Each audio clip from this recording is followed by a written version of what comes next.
So today, huge day. Andrew's here at the Baking Steel Studio. Today we are making bread, artisan bread. And I made a loaf here.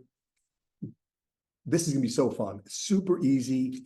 This bread is so delicious. We're gonna make it with a crust. We've got this really cool way of producing this crust on our baking steel. The bread's amazing. These are like little, in fact, I'm making these little 400-gram loaves, which I find to be very appealing, almost like a personal size. And you'll see, I'm making a lot of bread, so I'm making them all I'm portioning these things out. But today, artisan bread, we're gonna share the recipe, the fermentation times, the bake times, how we bake this in a home oven and make it awesome. All right, let's get into this. So what we'll do is, I'm gonna jump right into making the dough. Then we're gonna get into shaping it, scoring it, baking it, all of the above. There'll be some pauses in between.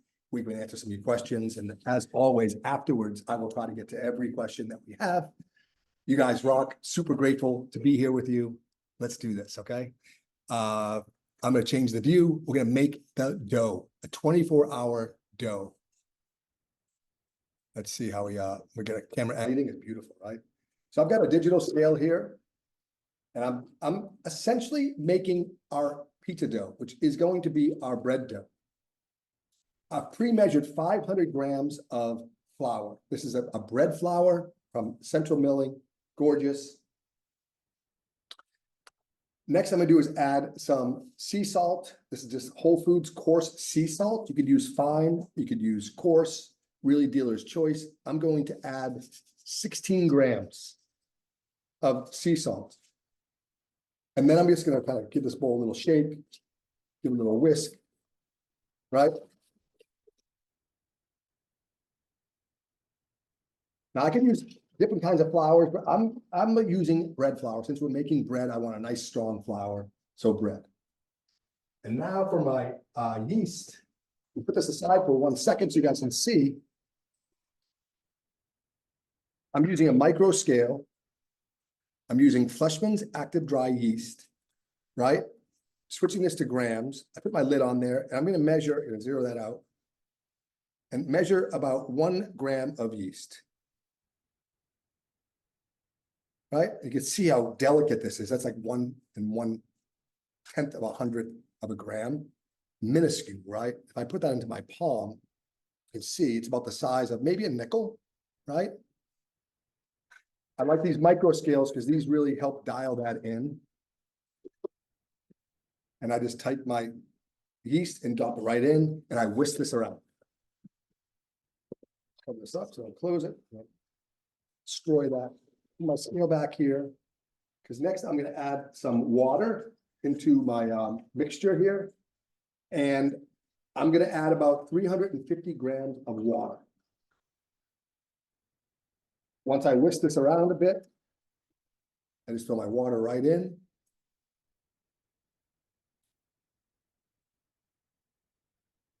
One more drop. Boom. Now I can take my scale, put it away. I like to grab my dough scraper and just kind of let this dough and the flour and the water hydrate. Kind of swish it around a little bit. See how very wet this is, right? I'm using filtered water for my dough because I drink filtered water, so that's how I mix it. So now what I'm going to do is take one of my hands, stick it in the bowl, and just kind of press down to form like a mass of dough, basically. And I'm just pressing in so I can get rid of all these dry clumps inside of my dough. And if I'm new to this, I want to knead this for about 2 or 3 minutes. Now I add a little bit more water than I have in the recipe, just to make it a little bit more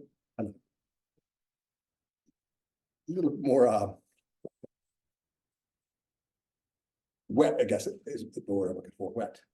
See, it's sticky, right? Isn't that awesome? So I'll do this for 2 or 3 minutes. Then what I'll do, I'm gonna take a pause because my hand's getting really messed up. I'm gonna put this aside. We're gonna say I mix this for 2 or 3 minutes. I'll form one large mass of dough, just like this, okay? clean my hand off. That's it, my dough. I'm gonna cover it up. It's like this, that dough container, and just let this rest. I'm gonna wash my hand off too. I'm gonna let that rest for 24 hours. And come back tomorrow and form our bread. Now, I did this yesterday, so we could have some bread for class today. And after 24 hours, what we're gonna wanna do is remove it from our container and portion it, and then we're gonna shape it. I'm gonna show you how I shape it. I'm gonna peel off, because this is, you can see this is almost like a personal size. This is 400 grams of dough. Isn't that great? So what I'm gonna do is measure 400 grams. Okay, I can see I'm just gonna take some dough out here and measure. Where's my little knife? There it is. I'm gonna measure 400 grams of dough on my scale. It's very, very raw. I did this yesterday. It's been sitting on the counter for literally 24 hours. Just place it on my scale like that. Let's see how I did. Trying to get 400 exactly. Got 421. Close enough. Now what I'm going to do, I'll do a top down so you guys can see exactly. There's my 400 grams. I'll wash my hands again so you don't like my hands sticky. So what I'll do now is take this dough, flour up my work surface, right? It's like this. I'm gonna use a little semolina flour and flour. How's that, right? It's super sticky. So now I'm gonna coat it, and now I'm gonna make what we like a pizza ball, right? And the way I do that is I can just kind of fold it into itself like this, right? Just keep folding. I just keep taking a corner, fold it into the center. There's like 4 corners. I'm imagining there's 4 corners. I'm just kind of pressing this dough a little bit into itself. Right? It's not sticking to my countertop because I've got enough flour down. You can see it's starting to form a little ball, and I can even pick this up and do it like we do a pizza ball. Just kind of turn my hands like this, press in, and then close it, and then turn. And I'm getting like a nice tight ball here. And this is the same exact size as this here. See that? I'm gonna close the seam up, be aggressive, right? And you can see I've got a nice, this is the same exact, literally the same, off with maybe off by 10 grams. Incredible, right? So now what I'm gonna do is I'm gonna take this dough and place it in my dough container. What's wrong with it? I'm gonna grab another one. I got a couple of these things about. I've got one in the fridge. So I'm gonna take this out, put it in, and then we remove the one I balled up about 3 or 4 hours ago. Probably about 2 hours ago, and place it down here. Put right back in my flour. It's over here. This one was just balled up. Look at the difference. You see the difference? This has been proofing for like 2 or 3 hours in the refrigerator, by the way, in the fridge, cold. I want it cold so when I score it, it's going to score a lot easier. You can see how it's going to stretch out a little bit. Same exact size, 3 hours, proofed, just recently balled up a minute ago. Okay, so I'm gonna put this back in my container, and now I'm going to score it. The way I do that, a little flour on my knife, and I'm going to go at an angle. Let's shape this a little bit better like that. Boom. Go at an angle and just kind of do a little quick score. Boom. Really quick. Boom. And then 3. I love this knife because you can see it's got a nice little serrade. See that? Slices into that really nicely. And they have lames, etc. Now what I'll do is I'm going to take some flour. Boom. Some semolina. Boom. On top. My bread is ready to bake. So if we go, bread is going to go in the oven, and and bake. I'm gonna show you how I bake this on my baking steel in just a minute. It's gonna look just like this. Now you know why I've made small, cute little loaves today, because I'm making a lot of bread, bringing it all home with me, and share the deliciousness, if you will. So that's my bread. I mixed it. I fermented it for 24 hours at room temperature, and then I made a dough ball the next day. Made a 400-gram dough ball. I let that rest in the fridge for about 2 hours, 2 to 3 hours, nice and cold. It started to rise just a little bit, as you can see. And then I scored it with I used a blade. You can use a lame. They have like a razor blade, etc. They have a tool just for that. And I score it. And now I'm going to bake it. However, now I have a special treat today, because we're doing this bake. We're going to create some steam in our oven to give this thing, if you can't really hear it right now, a little crust. And the way we do that, we create some steam. And there's different ways of doing steam. We can do lava rocks and pour water. You can put a hotel pan underneath in your oven with just pour some water in. It creates a bit of steam. Or we can do like a reverse Dutch oven. And that's what we're going to do today, utilizing our baking steel. That's been preheating in my oven at 450 degrees. I have this aluminum mixing bowl. Oh, sorry, stainless steel mixing bowl. I'm going to use this as my Dutch oven. I'm going to lay my dough on my hot baking steel. I'm going to stick some ice cubes here and bake my bread, create some steam for about half the bake, and then remove this and finish the bake without the lid. What that's going to do is create a really nice crust on this bread. It's incredible. It's a simple little bread hack that we use. I'm going to launch this into the oven. You guys can see how I do that. With some steam. I'm going to show you my camera. I'm going to do the best I can to try to do this by myself. I have some ice cubes ready. All right. So I'm going to grab my camera. Boom. And let's go right into my oven. You guys can see exactly how I do this, and then we'll get to some questions. All right. There's the oven. Right? Beautiful. So I'm going to go in here. Open it up. You can see I've got a baking steel in the bottom rack. I have a baking steel on my top rack. I created a big gap in here, so I have plenty of room to produce my bread. Okay, so first stop is the bread on parchment. Stick my bread right on my steel, right? My rack will slide out, which makes this a little bit more helpful. You guys can see that. Put a couple of ice cubes down. Just like that. I'll take my lid, drop those ice cubes inside, just like this, right? And I close it up. There's my vessel. There's like my reverse Dutch oven. I've set my timer for about 10, I'll put 12 minutes down. 12-minute bake inside that oven. At the 12-minute point, I will remove that lid from my oven. The dough will be kind of soft, right? I'll remove it, the steam will escape, and next I'll bake it for probably another 10 to 15 minutes. I think this is like a 25-minute bake total. And we'll have this incredible Dutch oven hacked baking steel bread, which is delicious. 24-hour fermented, cannot wait. Let's get to some questions. I made a mess here too.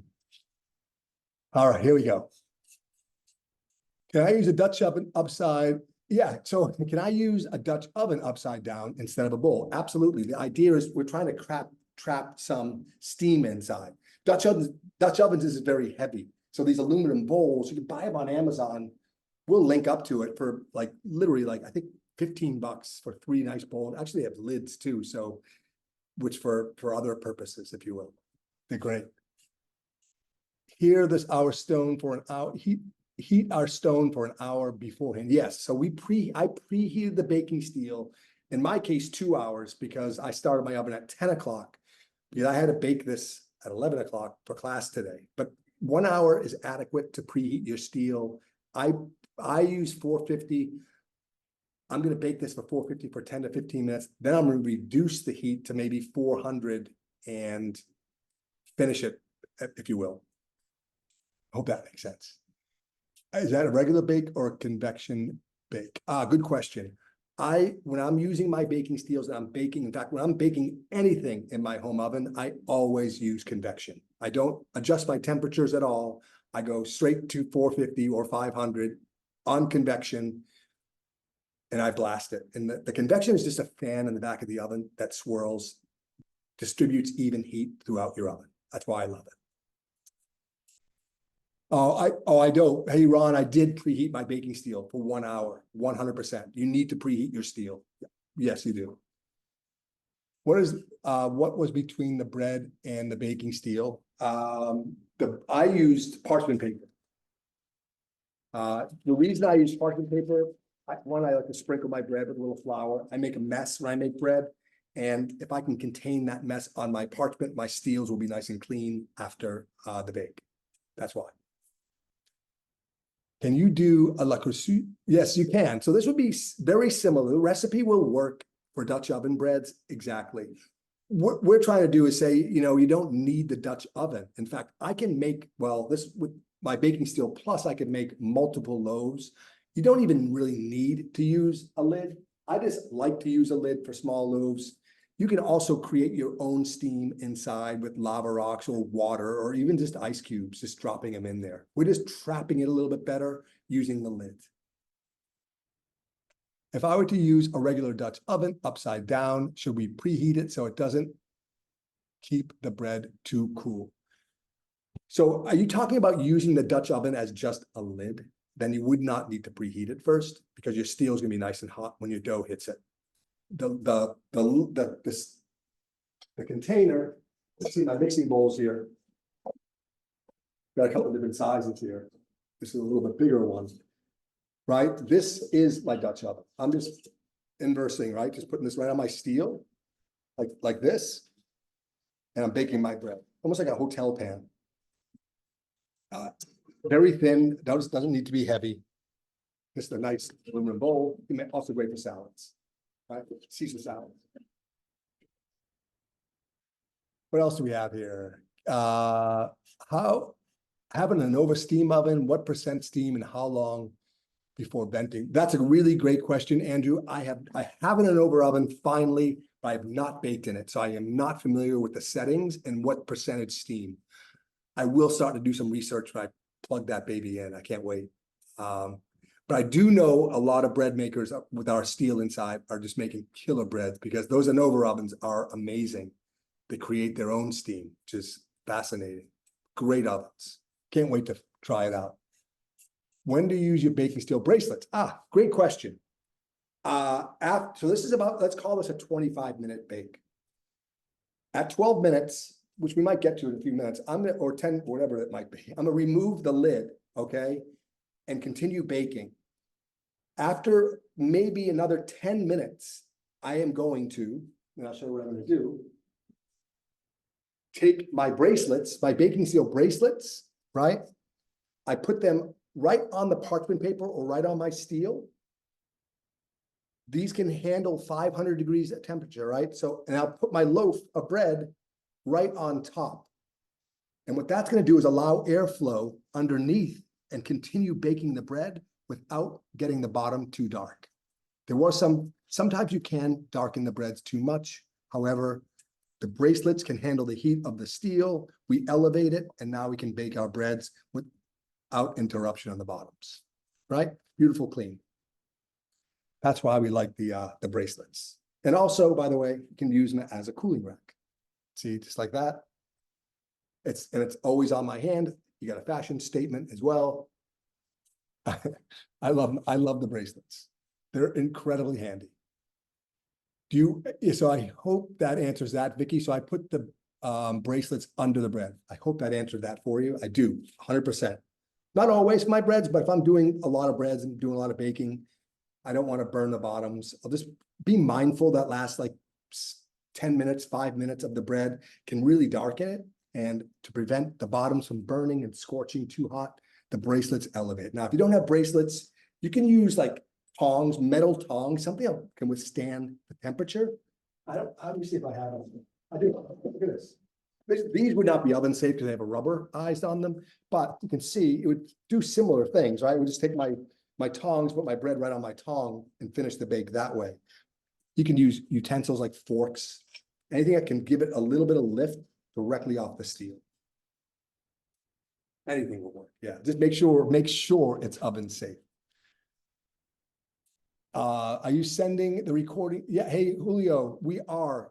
We recording this class and we will be putting it in an email to you guys so you can take a look, and I'll have the shorter video for this as well. So you can just watch the bread being made, but it will be all done for you. Yes.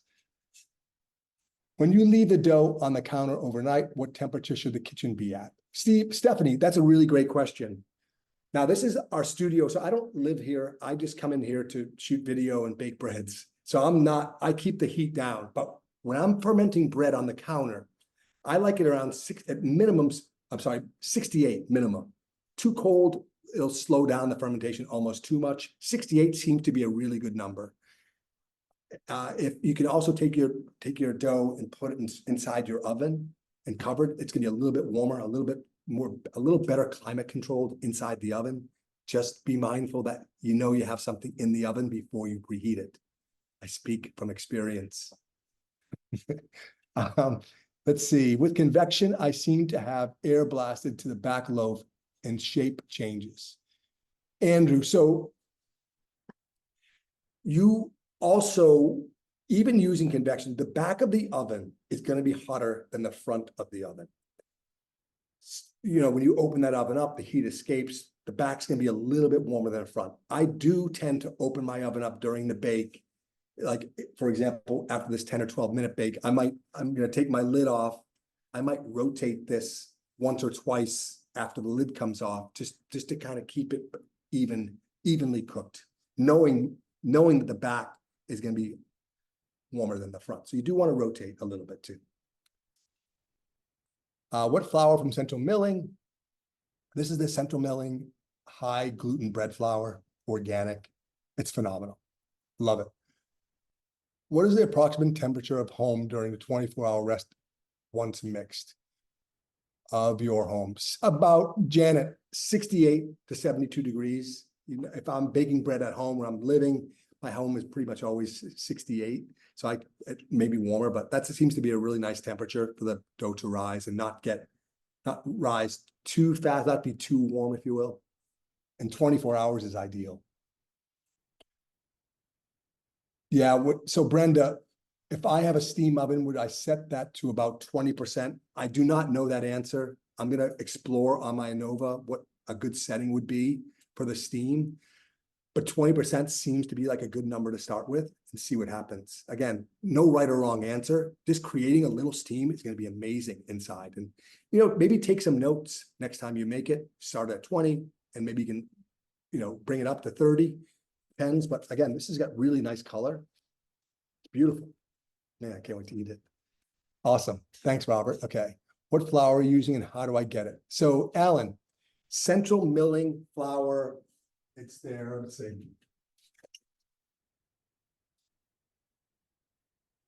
Organic, high protein bread flour, centralmilling.com. It's available. You can buy these in like 3 packs, which really helps reduce that shipping cost. 5 pounds of it. It's great flour. I use it for my pizza, my English muffin. My English muffins where I use an organic all-purpose flour, a little bit softer, but however, most of the time it's Central Milling. I like other flours as well, but that's my go-to lately. I didn't catch what you score the dough with. Oh, good question. So this is a really great knife. I'm going to give these guys a plug. It's called Sanelli, S-A-N. I should link to these, S-A-N-E-L-L-I. Chef Craig introduced me to these. They have rubber handles, serrated knife. See that? And I never have to sharpen it. I can cut almost anything with it. I score my bread with it too. I just coat it with flour. So it's really versatile. I think they're like 20 or 30 bucks. I've got a bunch. I love them. Super versatile tool. What about a proof 3-day in the fridge like your pizza dough? John, great question. Yes. 100% you can proof ferment this thing for longer, 2-3 days, get even a little bit more flavor inside. I just happened to do a 24-hour quick artisan bread for people today. Just I thought it would be good. If I would use the exact same recipe. I would just cold ferment it longer in the fridge. 24 hours at room temp, then go to the fridge for how many days you want. Up to like 3 or 4 seems to be ideal.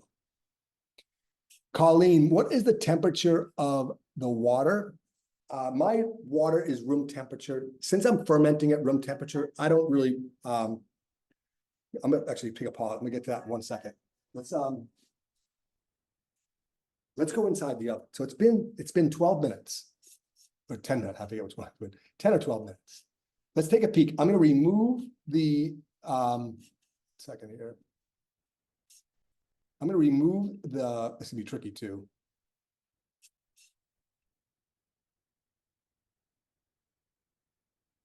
Technical difficulties here. Let's see here. Why is that not working? Oh, my camera's not working. What's going on?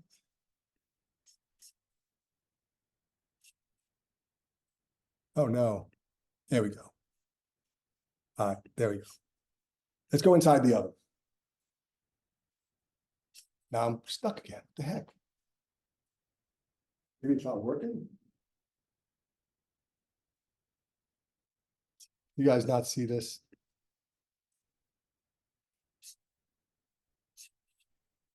I'm not able to get inside my oven, unfortunately.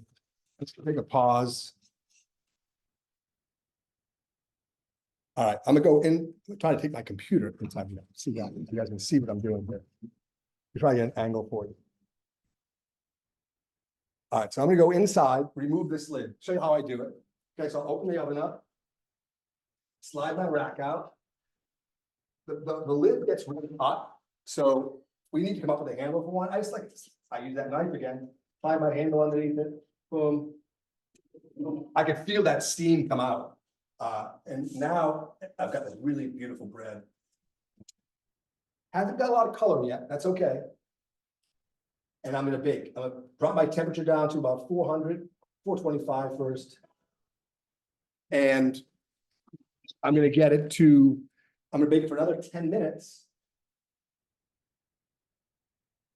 I love timers, always use timers. And I'm gonna bake that for 10 minutes. And then what I'll do for the last like 5 to 7 minutes, I'm going to use my bracelets to elevate that off, create, you know, a little bit of steam underneath it too as well. So that the bottom doesn't get too brown. And man, we have a beautiful, beautiful bread, just like this. And the water I use is room temperature too. Colleen, I have a reverse osmosis water here. You can see right here. It's the whole thing here. Reverse osmosis. I drink my water that way, and I cook all my cooking is done with reverse osmosis water. Has a beautiful, really no taste, just beautiful water. Love it. How's the crumb on the bread? Beautiful. I mean, it's gorgeous. Let me open it up. Want to open it up? Is that what you're asking? Let's do it. I like it. All right, Francine, we think alike here. Let me get to some more questions before we do that. Thanks, Brenda. Also, the steam, do you lower temp? Yeah, I do. I lower the temp, Andrew, to, I'm at 425. I'll probably drop it again to 400.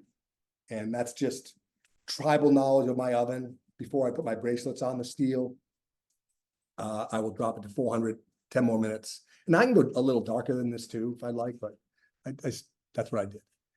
I got the recording. Great. Julio, it's on our YouTube channel, which we'll link to that tomorrow in our class, in our email as well. Some people have public water supplies which may have chlorine. I think this may affect the yeast. Linda, I would be cautious or have your water tested. And if it has like a bad flavor to it, don't cook with it. That's how I feel. And if you can always get like a Brita filter, any kind of filtering system is going to work better. Again, that's not my expertise. However, I do know if I have to enjoy drinking it, feel good, then I can cook with it. I don't even boil my pasta in water that's not filtered. During the process, when can I add cheese or other grease to the dough? Joan, I like how you think. You can add, as I was kneading that bread, now I can add some herbs, some The cheese I would probably fold in at the last minute, like when I was doing my shaping. Maybe I'll add some cheese in there at that point. That'd be a cool way to do it. Stick it in the middle. This kind of, yeah, it'd be great. Really nice idea. Is it the organic high mountain flour? Janet, it is, yes. Love their flour. And I have some new flowers we're trying out too. You can see here. Big, can't wait. These ones back here, making some pizza dough with it tomorrow. Hope I can share with you guys soon. Thank you as always. After you use the Innova oven, let us know. It would be good for a pizza as well. Yeah, told Marta, I sure will. Cannot wait to use it. Is it comparable to the 00 King Arthur flour? Yes, King Arthur flour, great product. I just feel like Central Milling's a little bit fresher because I'm buying it direct versus buying it from a store, which probably takes 2 months to get to the store, right? And flour, we grind our flours down. It starts to lose flavor, almost like coffee beans, like right away. So it's always better to grind your own or find someone who can grind it relatively quick. And that's going to make a huge difference in the flavor. That's why I love the Central Milling. I do like King Arthur too, but my preference is that. And Karen Springs also does a nice job with their organic flours. They're beautiful. Karen Springs. Did I see a second steel in the top rack of the oven? Neil, yes. I've got 2 steels in my oven. I have one on the top and one on the bottom. In fact, my one on the top's too close to the broiler. I'm going to move that down. I'm making some pizzas this afternoon, so I'm going to drop that down to about the second rack and keep that one on the bottom rack. Always have 2 steels going. More steel estate inside my oven, which gives me more area to play around with and to bake. I hope that answers that. I can see the steam. Yes, the steam came out of there hot. Like my hand had to move quick. I got a blast in my hands for sure. Steam burns hot. They hurt. I live at a high altitude. Do I need to adjust any ingredients? Tony, no. I think just go with what the recipe says. I don't make any adjustments for high altitude. Experiment and see what happens. But I haven't heard too many people say that the altitude killed their bread. Not at all. The yeast might, or the flour, but not the altitude. Okay, so Andrew, that's a good question. What does a steam do? It actually just helps create it softens the outside. So when the oven gets the dry heat again, it creates like a really nice crust. And now I can get a crust without steam too, but just not as good. So creating like a Dutch oven bread, like that's very popular, is why it's popular, because it's super easy to make, but it also creates a nice crust because you have the lid built on. What we're doing with our bowl is this is creating, its own Dutch oven, right? We're just inverting it, creating a steam pocket, and this helps that crust, if you will. It's incredible. Super easy to do too. It also allows the bread to rise before cooking. Yeah, it does. The steam will help it rise a little bit. The heat really does that too. The heat from the steel, we call that like the oven spring. And so you can see this is probably 20% larger than it was before it went into the oven. It got expanded a bit in the oven because that heat helped it expand. No need for sugar to activate yeast. Tony, hey, I don't use sugar because we're fermenting it for 24 hours. You could add a little bit to pizza dough and 24-hour dough if you'd like, 10 grams just to give a little bit of sweetener, some organic cane sugar, but I typically just stay away, let the natural flavors of that fermentation come out, and it's usually very adequate and good. I hope that answers that. Anybody else have questions? You guys are amazing. Tell your friends about these classes. We're going to do a follow-up email to today's class. You'll get that probably Thursday, or I think on Friday. We have that scheduled. You'll get this video in length, and we might have a shorter version too, and some links to where we get some of our ingredients. It's going to be amazing. You guys are great. I appreciate it. Yeah, thank you. Amazing. Yeah, oh, wait, let's cut into this thing. We get a knife. Cool.